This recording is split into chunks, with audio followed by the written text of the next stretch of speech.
Number 10 is CTSS, or the Compatible Time Sharing System. This is from 1961. This was first demonstrated at MIT in 1961 on a modified IBM 709. It entered regular use in 1963 and operated until 1973. So this was an actually used operating system, and it ran on two different IBM 7094s. They were named Blue and Red, respectively, and these were done to support more users. So that's why they ran on two different systems. These were developed, again, by MIT, by Fernando Corbato, Robert Fano, Marjorie Daggett, and Robert Daly. And this was back in the days when an operating system like this was done by a small core group. And as we get a little farther on, you'll see larger and larger teams get involved.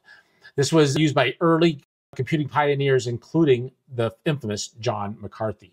When it comes to its contributions and influences, it was the first practical time-sharing operating system, hence its name. It enabled multiple users via multiple terminals to access it all at once.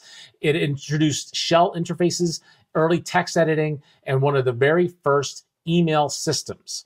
So no matter what you hear from somebody else, email has been around for a very, very long period of time. It also inspired the use for virtual memory, user directories, and secure file access. So way, way ahead of its time for the early 60s. These things were brand new and really unheard of at the time. So from a historical significance standpoint, this was the direct cursor of Multics, stand by for that, and the inspiration for Unix, which we all know and love. It is the basis for many of the operating systems that we use today.